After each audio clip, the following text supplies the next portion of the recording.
C'est assez rare pour être souligné, mais ce jour-là, le grand port maritime de la Réunion accueille en même temps 2 navires céréaliers chargés de matières premières destinées aux usines de l'Urcopa, le provendier local. Donc là, on a un bateau qui vient de Roumanie, du port de Constanța, qui est chargé avec du tonsol, du blé et du maïs. Et l'autre bateau qui est au bout là-bas, le Lunita, lui, il vient d'Argentine, de la cosse de soja et du soja, surtout de soja. Voilà. Au total, sur les 2 bateaux, ce sont 33 000 tonnes de céréales et de tourteaux qui seront ainsi déchargés au plus vite.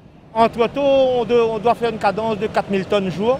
Et en céréales, on doit faire 8 000 tonnes jour. Par jour, voilà. Et un bateau comme ça, on devrait le décharger en 4 jours. Les matières premières, ils vont être stockés au terminal céréalier, où là, pour celui de l'UNITA, il va directement aux usines en Sopalon.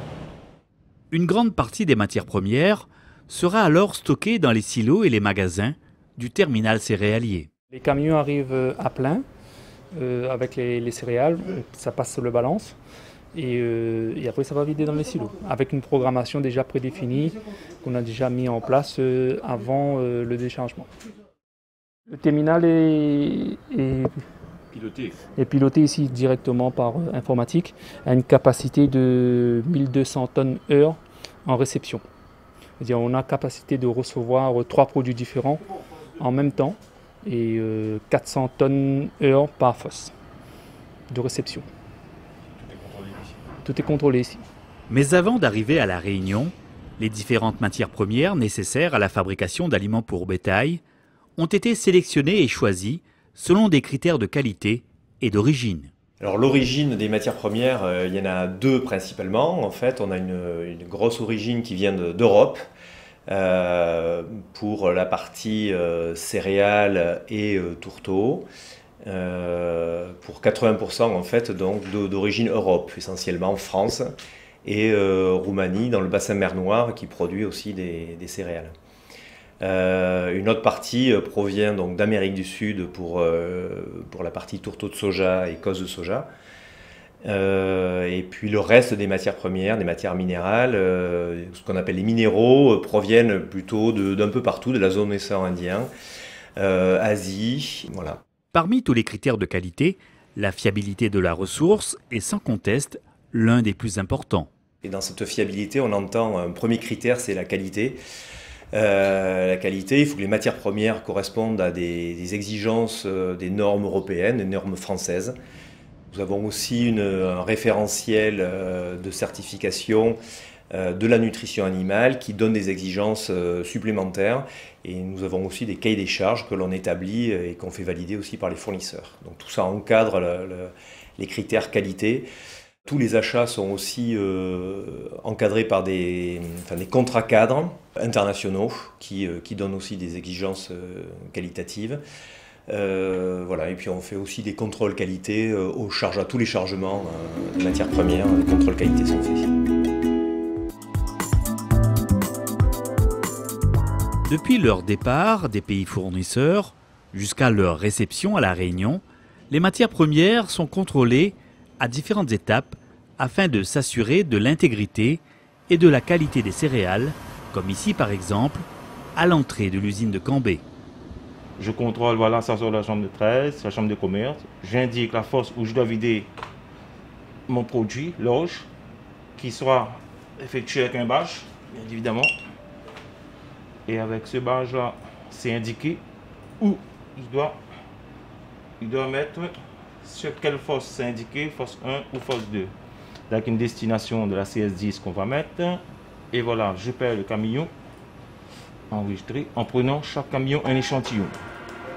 L'échantillon que je lui donne, il prend l'échantillon. Voilà, la fosse 2. Et là, je dis, pour vider la fosse 2. Là, il met son badge, là, il indique. À ce moment, quand ça tourne, là, il peut vider. Ça veut dire que ça passe pour lui. Donc, voilà. Là, il va vider son chargement d'orge. Voilà. Il va vider son chargement d'orge, là, effectivement. Et à chaque camion qui arrive, c'est la même procédure. Hein? C'est la même procédure, sauf s'il y a des changements de produits. Hein. Ça se peut aller sur la fosse 1, sur la fosse 2, selon indiqué avec le badge. Tout ce que vous faites là, c'est pour la traçabilité et la qualité Pour la du produit. traçabilité surtout, pour connaître qu'est-ce qu'ils ont fait avant, pour la traçabilité, et puis pour ne pas tromper des cellules en cas que c'est pas ça, il y a le badge. Pour mieux indiquer qu'il ne peut pas tromper, prendre le badge d'un autre, c'est bien. Voilà. Au cœur de l'usine, Frédéric Coirot pilote et contrôle la fabrication des différentes formules d'aliments, concoctées précisément selon les besoins des animaux. Même la mélasse qu'on va rajouter aussi pour les bovins, pour les poteaux d'aliments porc par exemple. Et après ça part dans... c'est pesé et puis ça part dans les...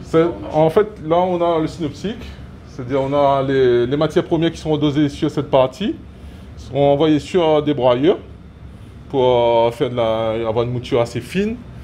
Et ensuite, ça va se passer dans une mélangeuse, on va incorporer tout ce qui dit additifs et tous les prémix sont réunis ici, la matière première. Donc on va faire un mélange et ensuite envoyer directement sur les presses. Le mélange a été fait, le produit a été préparé et prêt à être mis sous forme de granulés. Donc on a la farine, on injecte de la vapeur pour rendre le produit plus malléable. Et ça va passer à l'intérieur des filières et ça va être pressé avec des galets pour sortir en vermicelle.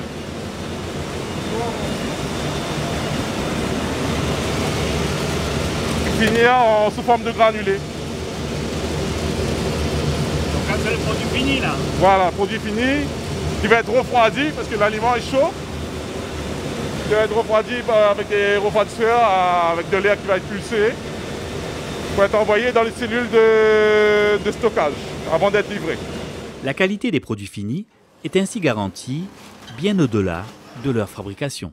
Donc ici nous sommes dans notre échantillotech de produits finis vrac.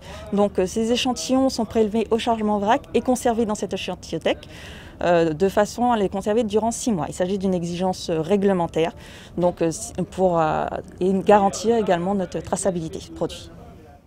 En tant qu'entreprise certifiée RCNA, l'URCOPA démontre la maîtrise de ses achats, de ses productions et assure la traçabilité de ses produits à travers le respect de normes exigeantes. L'objectif de notre certification RCNA est de s'assurer de nos capacités à produire des aliments de qualité sains, en conformité avec la réglementation et permettant de garantir les besoins nutritionnels des animaux.